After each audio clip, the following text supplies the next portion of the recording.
Hello there, I'm Jo Ball-Wintrott and this is the Amijo Show. This is one of the series of Stuck. So very much about focused, yes, we're in lockdown right now, but there are some people in their lives who've had significant experiences about being stuck. So they really do know what it's like to be stuck. And unfortunately, some, like my guest today, who has been stuck in a very negative environment and a very distressing and impactful situation. So I am going to introduce with great gratitude for you coming on, because I know you have shared your story a lot. It happened 5 years ago, but thanks for coming on the show, Chris Moss. Hi. No, thank you. So, welcome. I'm really delighted that you've asked me to join, and I'm looking forward to talking to you, everybody. Yeah, and it's really kind of you to come on, and I guess over time it gets easier to share a story like this, and you kind of, you get kind of, it loses its pain points a bit, but it still must hit you a lot, I should imagine, just the severity of it. So I'm gonna just ask you to take it away from here then, Chris, about what happened to you 5 years ago. Yeah, sure. 12th of December 2014, I was walking to work, 2-minute walk from where I live, and I got there, and I was getting close to the shop, and something was screaming at me that it felt really wrong, and I completely ignored my instinct, and I went with it. I opened the shop, the alarm went off, and I went to lock the door, and then somebody came at me straight away with a hammer and demanded that I open the safe. He dragged me into the back of the shop and basically wanted as much money as he possibly could do. The ordeal lasted between half an hour and 45 minutes, and it was basically a battle of wits between me and the robber. And what my struggle was, that he wanted this safe open, he wanted the money, he wanted to get out as soon as possible. Obviously he was panicking, and I didn't have any control over the timer, because he got some money out of the top safe, but he wanted more from the bottom, which has had the most amount of money in it. And I just basically tried to sort of calm him, placate him, and try and remove all my emotions from the situation, and treat him like a irate customer. Whatever happens, happens. But what you've got to make sure you do is that you survive this. My kids are the most important thing to me. My wife is the most important thing to me. I'm going to be there for my wife. I'm going to be there for my kids. This is not going to be me dead. So I had to sort of trying to manage that. There was twice when he demanded to open the safe early, because it was on a timer, 20-minute timer, and it kept resetting. And I said, look, next time it happens and we open it too early, then it will reset for an hour and a half. He said, well, if this happens again, you're a dead man. So that sort of was something I had to sort of manage the situation the best I possibly could do. And thankfully he took the money and ran. That last time it opened, and he got the money and left the shop. But it was a horrific ordeal, and I then had to focus on opening the shop, getting things sorted. The police were there, etc., etc., and then they started to see that, I've been running on adrenaline, I've been running on, and all the emotions starting to come back to me. I was starting to show signs of shock, so they asked me to leave and go home, and that's what I did. And that's really when I started to plummet into, plummet. I think the first couple of days were okay, but it was after that it just got terrible, and I got to the point where I wanted to end my life, and I felt that, one of the worst feelings I've ever experienced in my entire life. At 2 months of absolute hell, if I'm honest, of feeling, I deserved what I got, feeling useless. My worry was, as well, was one of the things when he was talking to me, he knew exactly where I lived, and he said that he'd come back to me if I told the police too much. So, I had that in my head on a regular basis. I had nightmares where I could see in the back of our house, we've got a sort of a slide on doors, and they're clear. And I had nightmares of him coming back with a hammer. I couldn't see his face, fully balaclavaed, and I felt this impending death. I had that on a regular basis. And I try to hide it all from my family. And this is one of the things that, I want to try and encourage people to understand, that, I thought that I was protecting them. And, I was bored of feeling this way. Why would I want to tell my family how I was feeling? I got to that point. I was sort of I might as well just, for my own sake, for my family's sake, I might as well just take myself away and just sort of end it, so that they didn't have to suffer from me anymore. And, that's how I felt. So wallowing in my own self-pity I was. But thankfully, I had this sort of belief that throughout the ordeal, it was tough, but I wanted to survive. And, that was what I had. And that's what kept me going through the, even when I felt my lowest, I've got to survive. I've got to survive, I fought so hard to stay alive. do that, then I'm not going to give up now as well. So I had a sort of a two-way battle. So that's basically what happened with me. Thank you for sharing. Goodness me. So God, I'm trying to just sort of see that overall, you know, why would you really keep that from your family? But Yeah. do you think it was part to do with actually the fact that you, in your mind, didn't do anything, and therefore you know, I'm picking up the energy part of this. If you don't, you know, just saying, I know, you know, from a guy's point of view, especially for men, and I'm seeing this right now with situations which we'll come on to in a bit, but I think sometimes that feeling of empowerment is feeling like a moment of weakness, and therefore feeling like you failed. Yeah. Um, Yeah, I felt. Anyone listening to this, and me included, but anyone else listening, thinking, "Oh my gosh, why didn't you share it with your family?" So there must be a very, very significant reason within you and your own values, that was like a brick wall saying, "No, I can't share that," or "No, you know, that I can't tell anyone about that." You know, I guess similar to PSD with ex-service people, I should imagine. But tell me, what do you think, Chris? What was it that stopped you? Well, obviously, I lost my brother when I was 10, and I hid how I felt about that because I blame myself for his death, because it was my fault that brought the chickenpox virus into the house. So all my darkest, worst fears, and again, this is at the time, this is talking 30 plus years ago, where there was no counselling. We just had to get on along with life. I had the, you know, there was the darkest things, feelings, and people don't want to hear me say stuff like that. But really, if I sort of spoke to my wife and my family and said really how I was feeling, it made it more real. And do you know what I mean? It's almost like a control thing. And that's how I sort of like viewed it, if I'm honest. And I know that it hurt my family. You know, I know it hurt my wife because of the fact that I hid that away. Why didn't you tell me what you're going through? But I felt that that was my best way of protecting them as well. So I was trying to be selfless, but also be selfish at the same time. It's got, you know, again, it's a lot of battles that I had throughout that time, but I just wanted to make sure that my family didn't feel like I was, and I bring the energy down, and you know, just sort of this person that sort of feel sorry for me all the time. And I didn't want that. I didn't want other people to see me in that way, weak, if I'm honest. You know, sort of a pride in there and stubbornness and a blame. I felt shame for what had happened. It was my fault. You know, if I'd done things differently, and the things went through my head. There was a gentleman that used to work with me, and originally that was his shift, but he asked me to swap. I went, yeah, cool, no worries. So I did. He's 21 years old. I obviously was more experienced, so I think I was, in that respect, that was good that he didn't have to go through that, because as a 21-year-old is a little bit different from somebody who's a little bit older. And, you know, that's how I felt. But I just sort of blame myself for it all. You know, what if I did that differently? If I listened to myself before I even got to the shop, you know, because this is wrong. Something really wrong. Everything was go back home. I refused to listen to it, which is something I don't often do now. You know, after that, I make sure my intuition is something that I'm at forefront.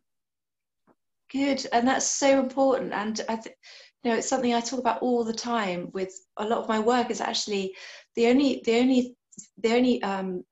constant that we have in our lives is our intuition and our unique message for ourselves. And it's so important. I mean, obviously, you didn't listen to it, but at least in some ways that was a message from within it as well. Was actually the thing to always trust is your gut, your intuition. And you know, and I've learned that the hard way too, actually. And it's really important, and especially for, if you don't mind me saying, especially for guys, because you know, you're a lot of, especially I've been talking a lot about this recently. A lot of guys in the UK, our culture is very much about that post-war. Yeah, well, crack on. It could be worse. You know, this could have happened, because I'm sure. I don't know if this happened to you, but did some people, they go, "What? At least you're still alive, and at least it didn't hit you with the hammer." Yeah. Did that happen? I mean, just saying that, it just sounds so ridiculous. Yeah, you've got to be thankful you're alive. You know, that's what I got from people as well. And again, that's sort of, we have to, you know. But as I say, it's my life defining moment, that was, because it completely destroyed me as a person. But also, I was able to rebuild myself. You know, I overcome my anxiety, and you know, and I'm starting to do things now that I would never have done. And I had to go through that. Horrible as it seems, but I had to go through that to go, I can do better than this. And and the thing that I took from all of it is, I had a chance to look at death in the eye and say what I got up to that point was not good enough. I need to change. I need to do better for my family. I need to stop being so self-centered. You know, I had all these skills that I had, and I need to start bringing them out. And, you know, like, the world is there for me. Why am I in this sort of like shell and thinking that, you know, I'm worthless and I don't mean anything? And to say, before the experience, I wasn't in a very good place. You know, financially we're struggling. My wife and I were struggling as well. So there was all of that, and that was just the final straw. Really, just completely collapsed. Goodness me. And that, you know, that is what it all comes down to, isn't it? Valuing ourselves and actually, you know, all that we are, and recognizing that we can be whatever we want to be. We can live the lives we want to. We can do, and you've done more than that with what you've done with your experience, because you are helping others to get their voice, to find their truth and express it.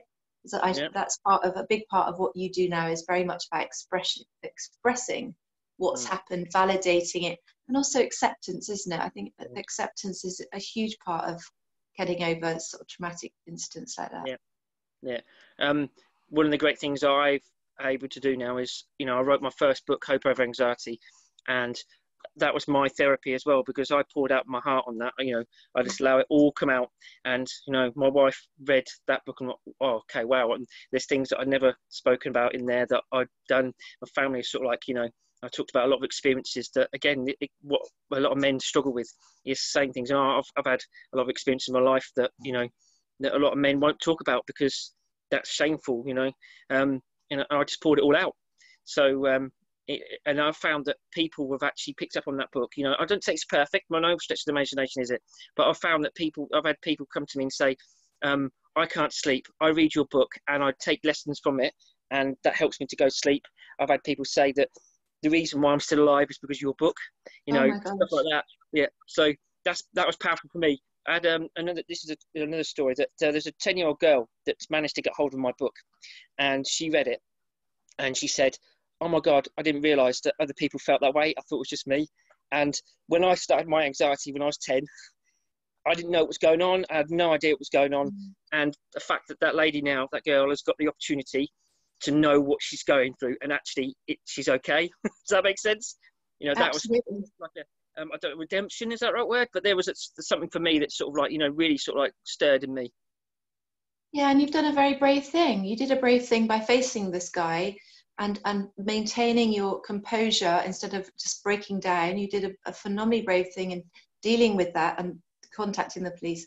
But by sharing all of that is definitely the bravest in some ways, I suppose, because now you can, you know, and that's just, you must get those testimonials and just sort of just think, goodness me, I'm be proud of yourself, because you know, none of that are easy. None of those things are easy choices to make, and it's and that courage that you've had has just been incredible. And that's lovely to hear that your story is actually for younger kids as well, because, you know, I'm going to get your book for my two, because, you know, they're having those hormonal troubles, and one of them does suffer from anxiety for sure. And so that's really, really good to hear, because you know, I think there is a lot of anxiety. There's a lot of anxiety now, and I think sadly there will be a lot of anxiety post COVID-19, because there's so much happening now that we haven't really started getting a sniff of, that will start to come to fruition as a result of this strange period.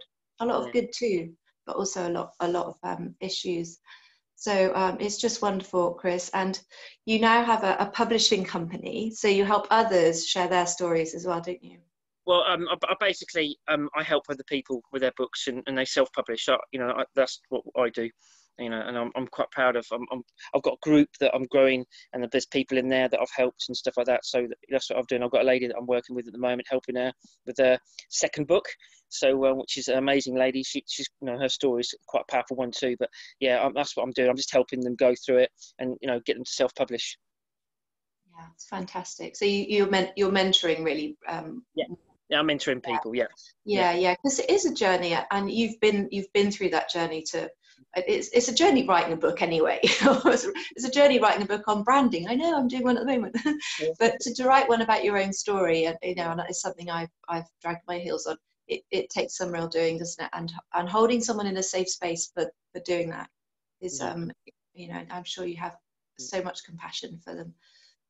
But well done you for kind of being the role model for that, because you know, you didn't have to, and if you're helping people all around the world now doing that, and because you've got a few people in your Facebook group, haven't you? How many is it up to now? 2,600. Incredible, just incredible. And the other thing, so we're both into books, aren't we? And then we also have we both have another similarity, because Chris is a founding member, well, not founding member, you're Gary Stern's great team of Life Vantage, aren't you? Yeah, I am, yeah. Yeah, so we're both into our biohacking and being healthy and living naturally. So if you want to hear more about that, then let us know, because Chris and I are in the same team with the formidable Gary Stern, who's across the pond in sunny Florida, who's probably a fair bit warmer than us today, Jammy Dodger. Yes. Lucky. Yeah, he comes on with his shades and his cap to the meetings, and we're like huddled out with our guys like, oh, Gary, just pretend to look cold or something, you know. But anyway, well, listen, thank you so much, Chris, for sharing your story. And I assume you, just for people that are watching this that may have either had something even small that resonated with them, that they are stuck with that moment, you must have had lots of help to get through and get past and accept all that's happened. Yeah, as I say, I've been really fortunate. My wife, my family have been really supportive. I also have a life coach, so I've worked really hard, and I needed to change who I was, so I needed to change what I did, so doing different things. So I'll do that. I write on a regular basis, and I think that's my therapy too. And obviously, one of the great things is, as you go through the writing process, you meet amazing people that have been through stuff that is just truly humbling. And as I say, I've met up with several girls that, well, I shouldn't say women, that I've got on really, really well with, and they actually had ordeals that have been quite horrific too. So we've kind of sort of like, for some reason, the law of attraction and stuff, we've sort of like, you know, a really great little team that I've last sort of 2 years, we regularly talk, we help each other. You know, we've all been through bad experiences, and we sort of like, that sort of like togetherness has been quite amazing as well. So, and again, with being a writer, the community on the whole is absolutely amazing, really, really supportive.